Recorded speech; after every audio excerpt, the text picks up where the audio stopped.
This country was built on a distinctly American work ethic, but today, work is in trouble. We've outsourced most of our manufacturing to other countries, and with that, we sent away good jobs and diminished our capability to make things. American Giant is a clothing company that's pushing back against this tide. They make a variety of high-quality clothing and activewear, like sweatshirts, jeans, dresses, jackets, and so much more. All made right here in the USA, from growing the cotton and adding the final touches. So when you buy American Giant, you create jobs for seamsters, cutters, and factory workers in towns and cities across the United States. And it's about more than an income. Jobs bring pride, purpose. They stitch people together.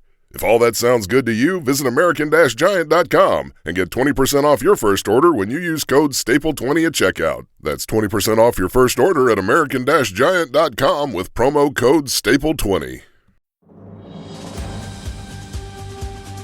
This episode is brought to you by Progressive Insurance. Fiscally responsible, financial geniuses, monetary magicians. These are things people say about drivers who switch their car insurance to Progressive and save hundreds. Because Progressive offers discounts for paying in full, owning a home, and more. Plus, you can count on their great customer service to help you when you need it, so your dollar goes a long way. Visit Progressive.com to see if you could save on car insurance. Progressive Casualty Insurance Company and Affiliates. Potential savings will vary. Not available in all states or situations. Every team, every topic, everywhere. This is Believe. Welcome to Orioles on the Verge. This is Zach Spedden, joined as always by Bob Phelan and Nick Stevens. And on tonight's episode, we're going to look ahead a little bit here to talk about the impending free agency of Cedric Mullins. Mullins recently expressed interest publicly in staying with the Orioles. However, reports have suggested that the team has yet to really engage with his representatives about the possibility of staying in Baltimore. We'll talk about whether or not Mullins is worthy of an extension and what the Orioles' options might be if they don't go down that route, including possibly some homegrown successors lined up in center field. And I'll just start by saying that Mullins' beginning to this season has come as a pleasant surprise. You can go back a few weeks and listen to our prediction show where I predicted that Mullins would be the biggest disappointment on the team this year. So far, that doesn't look like it's coming even close to reality. And as Nick pointed out on our last show, Mullins has really been the only player who's in the lineup every day that has hit as expected so far. The reason that I'm not really diving into numbers right now is that we're recording this on a Tuesday night for a release later in the week. So those numbers are going to be out of date by the time you listen to this. But we'll just start with a simple question here about Mullins' performance in the early goings of this season. What have you guys seen from him, and do you think this hot start is sustainable?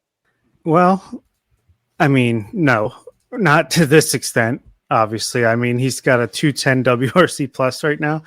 I don't expect that to continue, but it is very encouraging that he's taken his walks. He's got the up to the date 19.3% walk rate to go with the 18.2% strikeout rate, which is pretty crazy. And that strikeout rate is pretty stable now after 88 plate appearances. So that's a great sign. The ISO is 333.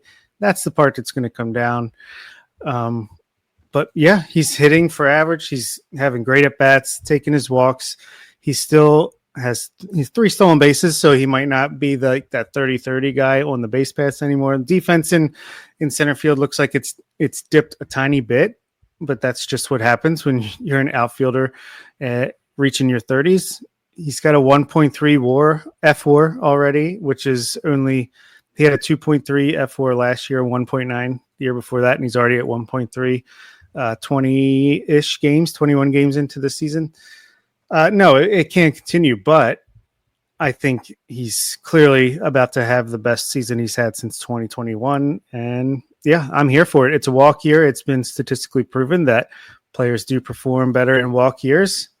I think just reap the benefits, offer him the qualifying offer in the offseason. And if he takes it, great. You get one more year at $20 million about for a center fielder to help bridge the gap to hopefully Enrique Bradfield Jr. or whoever it would be, Cowser, Judd Fabian. But And if he declines it, then you can pick up a draft pick because he's going to have a great year and get paid by somebody. I'm not super interested in extending him as he's getting into his 30s. But I would love to have him for one more year on the qualifying offer, or at least get that extra draft pick. It's again, after watching the last couple of days, it is tough to not change my mind a little bit on some things. But I think just zooming out and looking at this, I'm mostly in agreement here that I think I pulled up that research article, and it's like 6 to 7% increase in OPS in players in their contract year increase. So like we're seeing that with Mullins is trending well above that right now.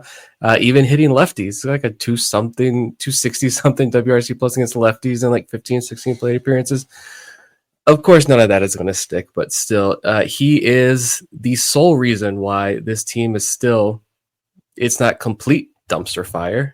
Cedric Mullins is saving us a little bit here, but yeah, I just think it's been pointed out numerous times already coming into the year, the data points on Mullins that point to his eventual decline. And now that he's on the other side of 30, you have these internal options that, I think we're going to talk about here are good. So it's not like, you got to overspend to get the talent in here. Like it's not that type of situation. I don't think there's a lot that points to this Mullins contract year being a bit of an outlier.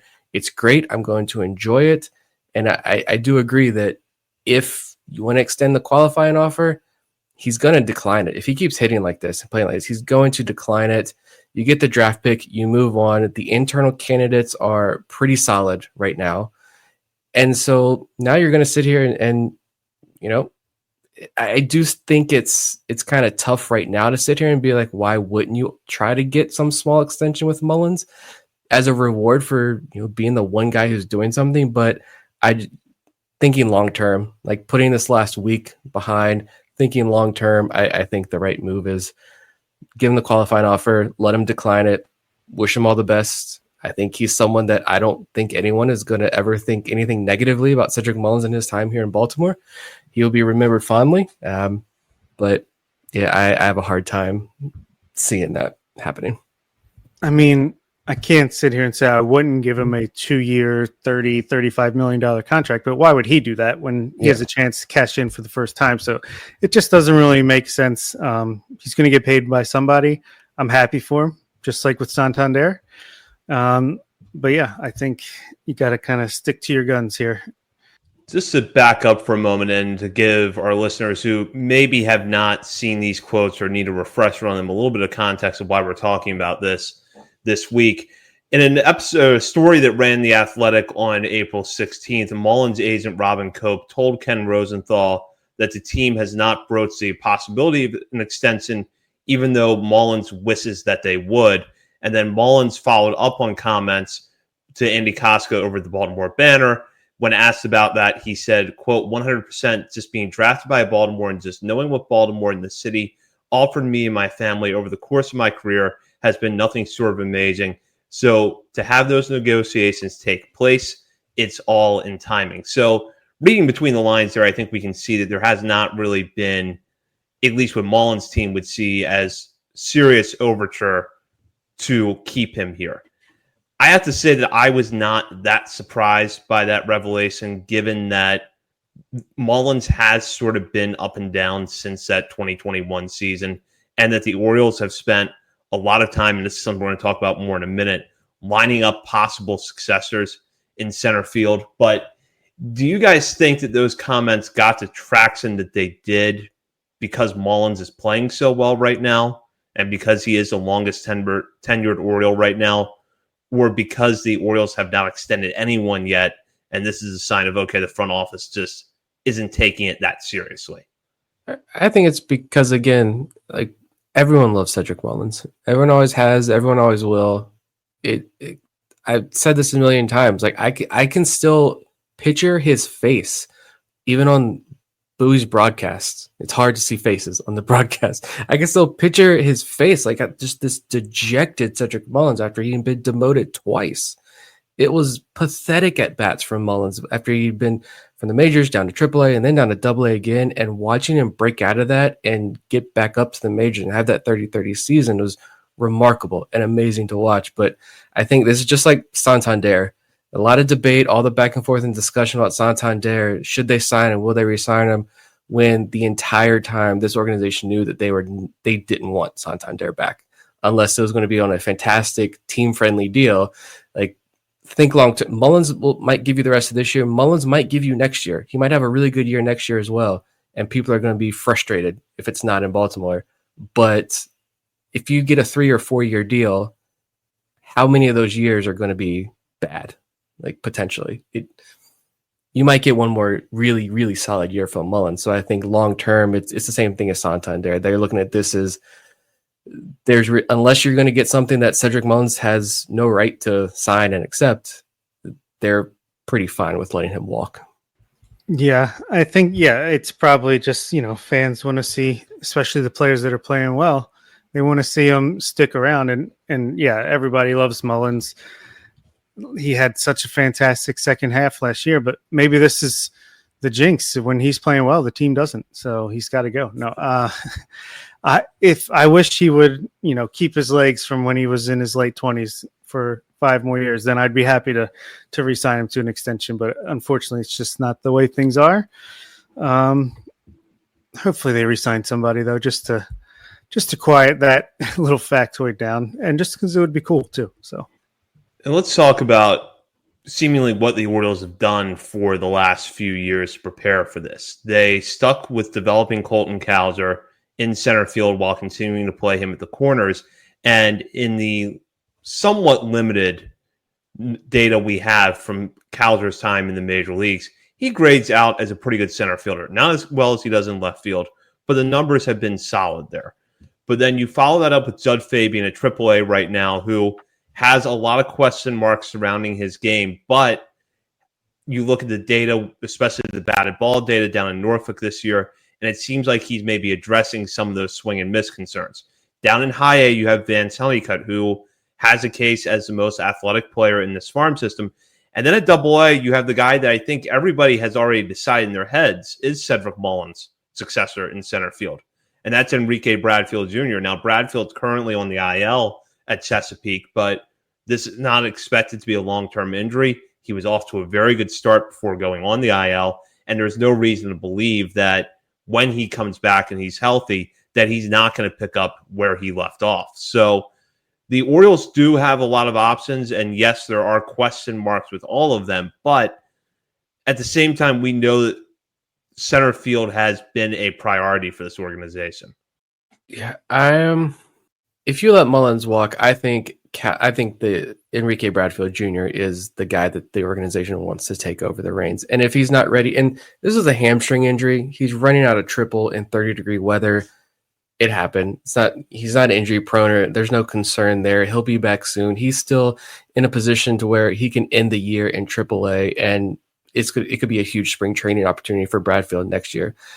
So you may not be waiting very long for that successor if you let Mullins go. I love Cowser's ability to play out there in center field. I think he'll be more than adequate. And also, if Bradfield takes a little bit longer, when you got Jud Fabian there, I entered the year as the offseason went along and we're gearing up for our top 50 list and we're putting this together. I'm looking at this crop, this Fabian, Beavers, that tier right there. And I'm knocking Fabian down a couple pegs. I'm just like, I don't know. That it was a very small sample size, but that little bit in AAA just left a bad taste in my mouth because we saw what he did in college. Everyone knows what he did in college. The swing and miss was an issue in college. It was an issue in the lower levels of the minor leagues. He gets to AAA and it was brutal. And so, if he can improve on it, but when he gets to the major leagues, how brutal is it going to get again in the major leagues? But I don't want to bring this name up because I know it's going to trigger a lot of people right now.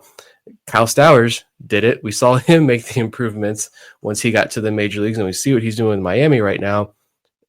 I'm feeling a little bit more confident in Jud Fabian's ability to stick in the major leagues just because You look at just comparing his AAA time, he's got the swinging strike rate down from 20.5% down to 15.5%. His contact rate is up. It's still not good at all. It's like 62%, but that's an improvement from last year. He's chasing less. He's swinging less and making more contact. We know the power is there. We know the glove is there, obviously. I really like Fabian as a fourth outfield type to pair with Cowser until Bradfield's ready. And even when Bradfield's ready, Fabian, Bradfield, Cowser, having these guys in the outfield, it's solid. And it's a big reason why, yes, there are questions, but these guys are a big reason why I'm okay if Mullins ends up walking. Yeah, I'm pretty confident that Colton Cowser can play center field at this point. That was a debate at some point in time. He can definitely play center field. Clearly, you'd rather him be just basically an elite left fielder. If you could have a guy like EBJ or Fabian. First of all, shout out to Duke Hill on Blue Sky, who created Prospect Savant with using the minor league StatCast data. Pretty awesome follow and pretty awesome website. He's got Judd Fabian's numbers, and yeah, he's improved quite a bit with his swinging strike percentage and contact rate and strikeout rate, and he's still continuing to hit the ball really hard. He's not chasing. He's 90th percentile chase percentage right now. So I think Judd Fabian is making the changes, or at least enough adjustments that we've been wanting to see, that maybe he is a viable major leaguer. We know he's a viable major leaguer, but like a bigger role than worst case scenario would have been if he never cured those ails. But yeah, I think he looks really good so far this season, continuing to develop. And Bradfield Jr., he looked great in the week of play that he got before going on the injured list, and I'm fully expecting that to continue. Honestly, wouldn't be shocked if he's up at Norfolk sooner than maybe a lot of people think, just because, I mean, he seems really comfortable out there in AA, so why not push him a little bit? So yeah, between those three guys, and I know Dylan Beavers can't play center field, but I just want to say, like, he's looked really good since the first 2 weeks of the season. He clearly made an adjustment because everything kind of clicked all at once there. He looks fantastic. He could play a corner at some point, but yeah, I think the outfield is not really much of a problem right now, long term anyway. Between Kjerstad, Cowser, EVJ, Fabian, Beavers, and a whole bunch of other guys down the line, looking pretty good there. So that's why you don't need to feel pressured to lock up Cedric Mullins to like a 4-year deal or something like that. Yeah, I kind of view it. I think I agree with Nick that Bradfield is the guy that I absolutely see as the successor. But if for some reason he's not ready to go right away in 2026, you've got options here between Cowser and Fabian. And then, looking further down the line, there's a lot of unanswered questions with Vance Honeycutt, and I'm not anywhere close to anointing him an everyday major league center fielder yet. But you can see the athletic abilities are coming through at Aberdeen, even if some nights the box score has been a little bit ugly so far. But Bradfield, I agree with you, Bob. I think that once he's back off the IL, based on how he looked before he got hurt, and as Nick said, this injury is more of a product of the type of conditions he's playing in than anything, he will at least be performing well enough for a promotion in Norfolk quickly. Whether or not that happens right away remains to be seen, but I think the numbers are going to be there to justify it. Can we take a moment? Shout out Vance Honeycutt's numbers, though. He's the furthest away. And if Fabian can click in the major leagues and Bradfield is the guy, and you can turn Honeycutt around, Honeycutt becomes a major, major trade piece for you. But anyway, long way to go there. But as of right now, a lot of talk about Honeycutt's contact rate in college and then the dreadful performance last year in pro ball. Well, as of right now, as of Tuesday, April 22nd, his contact rate has jumped from 59% last year to 74.5%, and his swinging strike rate is going from 16.9% down to 9.3%. Like, pretty solid for Honeycutt. And same thing, he is also the defense, speed, all that, not an issue there. So shout out to these guys at the Orioles. Still early, we're still just in April, but some of these guys that the Orioles took big gambles on in the draft showing improvements. Absolutely. And with that, now we will go into our final segment of the night. Last call brought to you by Checkerspot Brewing, located at 1421 Ridgely Street. Checkerspot is not too far from Camden Yards, and it's a perfect place for a pre or post game drink. And while you're at the ballpark this year, be sure to check out the beer stand behind home plate for the Bertus Award, one of their signature beers. Checkerspot Brewing, great place to check out. Open 7 days a week. Now, we're going to go a question here from a listener, Seth, and I thought that this was a really interesting one, so I decided to make it a prompt for discussion tonight as opposed to waiting for our next mailbag episode. His question is, at some point, will the build of this team, which right now, as he knows, is young hitters with mid-veteran pitchers, flip and will become known for elite pitching? I think we're slightly underrated in terms of our pen, but the profile should bump up eventually. Now, we've talked a lot in the last couple of weeks alone just about the concentration of pitchers at high A and double A especially. They're performing well right now, and how the last two draft class could yield a lot of talent. But we also know that's not going to pay off right away. So is there an eventual flip of the script, as Seth notes, where the Orioles are known more for their pitching and perhaps specifically pitching development than their offense? It's a good question. I'm on board for that line of thinking. I just think we're already so ingrained in the hitting thing, and we still have Kobe Mayo and Samuel Basayo coming up, and then Enrique Bradfield. And I'm very confident in the team's ability, Vance Honeycutt, in developing these guys, these international guys coming up. I think the hitting development is still going to be good enough with the core that's already in the majors that I don't think the pitching's going to overtake the storyline when it comes to the development in this organization. But I do think the fans are going to be shocked at how many great pitchers are going to come up one after another starting next year, the year after, whatever it is. I think at a certain point, this is just going to be a pitching factory.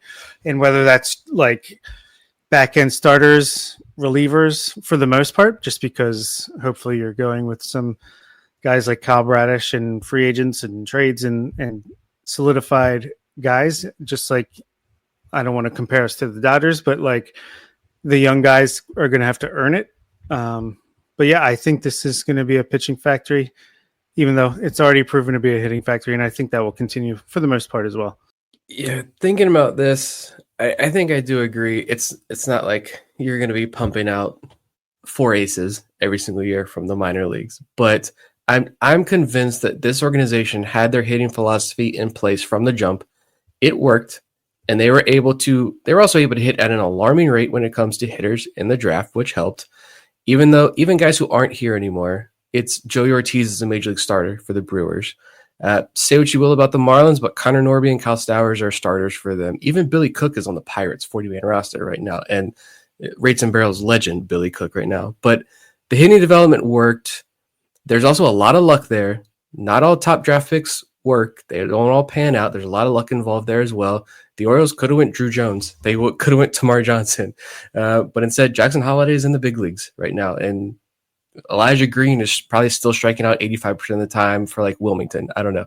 I didn't watch Aberdeen game yet to see. But I just think the hitting was there from the start. And you go back to 2019 draft and you look at the pitchers, I see a lot of college pitchers, and maybe this is hindsight. We know pretty much all these guys are released. Most of them aren't even in baseball anymore. Cade Stroud is on the 40-man, but that's about it. But 2019, I see a lot of college pitchers with very little upside, but different traits, different profiles. It's almost like they said, we're going to bring in a number of different types of pitchers, and we're going to use these guys as the experimentation lab and just see what works and what doesn't work and what fits with their profiles and yada, yada. But 2020 delayed everything by a year. You got a 5-round draft. So they just went Carter Baumler in that draft. And unfortunately, that did not work out. But 2021, you start to see some of the results in these experiments. You get better pitching coaches and analysts in the organization who now a lot of these guys have moved up the ranks within the organization. And, now you're seeing the exact type of profile that the Orioles want in their pitchers. And you don't need to spend first or even second or maybe even third round draft picks to get this type of pitcher. And I don't know, we're starting to see the fruits of that labor. And it's not in AAA right now. The majority of it isn't in AA right now, but the pieces are trickling up into those levels. And it's going to take even longer to see it on the international front, but those guys are coming as well. I just think no one wants to hear this right now because the big leagues are so bad, especially in the pitching department. But I truly do believe that you're going to start seeing more and more arms reach the big leagues. And the conversation won't be, oh, if it works out, this guy's going to be a really good number 5. It's not going to be a bunch of Kyle Branoviches. It's going to be every year 1 or 2 guys that come up, and the conversation is, if this pans out, he's going to be a really solid 2 or 3 in your rotation. Maybe an ace pops every 5 years or so, but you're going to see more of these top line guys start to bubble up to the big leagues. Meanwhile, continue to use those top draft picks for bats and keep flipping them for the pitching. That's going to work. I truly believe that. Trey Gibson was not drafted. Nestor Herman, Michael Ferret from the JUCO ranks, we can go on and on and on. You don't need to invest heavily in the pitching department to grow good pitchers, and use that to acquire the big time bats that you can trade. And I think we do see that later. This is what gives me a little bit of optimism, because just last year, the Orioles went out and traded Jackson Baumeister, Matt Horvath, and Matthew Etzel. I always forget that guy's name. I don't know why. And he was one of the best ones of the group. But you traded those 3 guys for Zach Eflin. That was a fantastic trade. A+ work. The pieces to make another deal like that are still here in this system right now. And the Orioles are loaded with draft picks this year to restock and make more of those deals, all while your Michael Fritz and your Trey Gibsons and these other high-profile pieces start to bubble up the organization into the ranks. So, yeah, I don't think it's going to be elite, but you're going to see some dudes coming up. It's just, unfortunately, we're not there quite yet. And that's what we need the most at the major league level. Incredibly well said. One of the most frustrating things to keep hearing is, see, this is what happens when you don't invest early in the draft and pitching. And it's like, you're not paying attention. You have no idea what you're talking about. And I love even more, wow, Brandon Young is the first Michael Elias drafted or signed player to make it to the majors. You don't get credit for Cade Povich, who you specifically targeted and traded for early and then developed. Same with Chase McDermott. Same with Kyle Bradish. Grayson Rodriguez had pitched 10 innings in Baltimore, for this organization before Michael Elias took over. Frustrating. Anyway. Yeah, it's going to take a while for this to materialize at the major league level. And I understand it's a frustration right now when you look down in AAA and you don't see these top tier prospect arms there. And it's going to take another year for them to filter up in Norfolk. So this is not a short-term flip. I think at the very least, though, to Seth's question, there's going to be a little bit more balance. I think the Orioles, to some extent, are always going to be seen as an offense-first organization, partially because of the ballpark they play in, and that as long as they're in the AL East, they're going to have to score a lot of runs to win games. But at the same time, it's not going to be, at some point in the next few years, we're at least going to be at the point where even nationally, we can drop the whole narrative. And if something works out where the Orioles end up trading for an ace that has multiple years of team control left, or they trade for another Corbin Burns, and this time around they actually keep that player in free agency, we don't have to talk about it all anymore.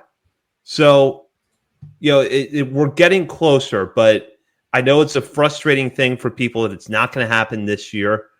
But there is a better balance coming. Absolutely. And with that, that does it for us this week. We will be back next week to talk all things in Birdland, including the major leagues and the minor leagues. Hopefully, we'll have a little bit better things to talk about in the majors next week. But in the meantime, you can check us out on our many social media channels, including Facebook, Instagram, Threads, X, TikTok, YouTube, and Twitch. We're also over at Substack, OriolesOnTheVerge.substack.com. Nick has been pumping out a lot of draft coverage there. So if you want to look ahead to some of the players that the Orioles might be able to take this year, go check out our Substack. And while you're browsing around the internet, be sure to head over to our Patreon community to sign up and become a member at the $3, $5, or $10 levels. We're now just about 10 days away from the first monthly update to our top 50 prospect list this season. So you don't want to miss that, or the weekly bonus shows that Bob, Nick, and myself do for paying members of our Patreon community.